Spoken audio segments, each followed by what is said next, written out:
शहर के बाहरी इलाके में एक पुरानी हवेली थी, जिसकी दीवारें समय की मार खा चुकी थीं और खिड़कियां लगातार चरमराती थीं। स्थानीय लोग मानते थे कि वहां भूतों का वास है। शाम होते ही उस हवेली के चारों ओर एक घना सन्नाटा पसर जाता। कथाओं में सुनाई देता कि वहां अजीब सी चीखें सुनाई देती हैं और सफेद धुंध में एक साया मंडराता रहता है। कहानी की शुरुआत दीपक नाम के युवक से होती है, जिसने हाल ही में शहर छोड़कर गांव में अपने दादाजी के घर रहने का फैसला किया था। दादाजी अक्सर उस हवेली के बारे में बताते, उनकी आंखों में वह डर साफ दिखता था। दीपक को लगने लगा कि वह हवेली किसी रहस्य से भरी है। एक रात दादाजी ने दीपक को वह हवेली न जाने के लिए सख्त हिदायत दी, लेकिन जिज्ञासा उस पर भारी पड़ गई। रात के करीब 11 बजे दीपक चुपचाप हवेली की ओर चल पड़ा। चारों ओर घुप अंधेरा और हल्की ठंडी हवा थी। हवेली का मुख्य द्वार जर्जर था, धकेलते ही वह चरमराता हुआ खुल गया। भीतर की दीवारों पर पुराने पोर्ट्रेट लगे थे, जिनकी आंखें रात में चमकती सी लग रही थीं। दीपक की सांसें तेज हो गईं। अचानक से उसे चिलचिलाती हवेली के गलियारों में कोई हल्का सा पदचाप सुनाई दिया। दीपक ने रुककर ध्यान लगाया, लेकिन उसके कानों में अब बच्चों की हंसी भी गूंजने लगी। उसका सिर घूमने लगा और वहीं जमीन पर बैठ गया। तभी एक सफेद धुंध में लिपटा सा साया उसकी ओर बढ़ने लगा। साये की आंखें एकदम ज्वाला सी चमक रही थीं। दीपक ने डर के मारे उठने का प्रयास किया, मगर उसके पैर जड़ बन चुके थे। उसके सामने वह साया आया और एक फुसफुसाती आवाज में बोला, मुझे छुड़ा दो। अपनापन चाहिए। ऐसा लगा जैसे हवेली के हर कोने से आहें उठ रही हों।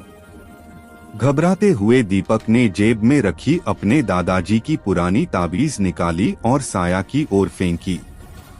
अचानक ही हवेली की सारी खिड़कियां जोर से बंद हो गईं और हवा रुक गई। कुछ क्षण बाद साया गायब हो गया। दीपक को लगा जैसे उस पर किसी बोझ का असर छूट चुका हो। उसके सिर पर एक बर्फीले हाथ का एहसास हुआ और कुछ पुरानी यादें उसके मन में आने लगीं।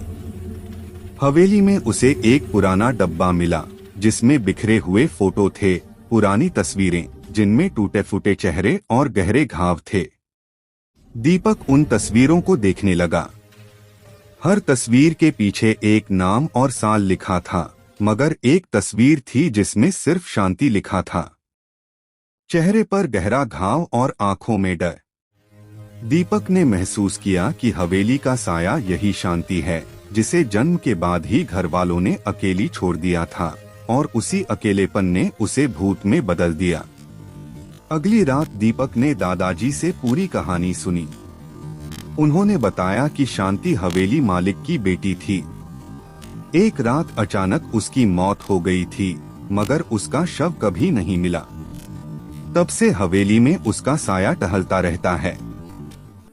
दीपक ने तय किया कि वह शांति की आत्मा को शांति देगा। एक रात दीपक फिर से हवेली गया, इस बार फोटो और ताबीज लेकर। उसने सभी तस्वीरें हवेली के मुख्य हॉल में रख दी, शांति की फोटो को मोमबत्ती जलाकर रखा। दीपक ने आंखें बंद की और शांति के लिए प्रार्थना की, हवेली की आत्मा, तुम्हें अब मुक्ति मिले, घर वाले तुम्हें प्रेम से याद रखेंगे। अचानक हवेली में तेज रोशनी चमकी। मोहक धुंध में शांति की परछाई निकली, मुस्कुराकर दीपक के हाथ पर हाथ रखा और गायब हो गई। तभी हवेली का सन्नाटा टूट गया, खिड़कियां खुलने लगीं और हवा चले लगी। दीपक ने देखा, अब हवेली की दीवारें साफ होने लगी हैं और अजीब डर को एक सुकून में बदल दिया। गांव वालों ने अब हवेली में डरना बंद कर दिया। बच्चों की हंसी वहां गूंजने लगी। दीपक की वजह से हवेली को उसका सच्चा सुकून मिला और शांति की आत्मा को मुक्ति। दीवारें अब भी पुरानी हैं, मगर उन पर अब डर नहीं, बल्कि प्यार की छाप है।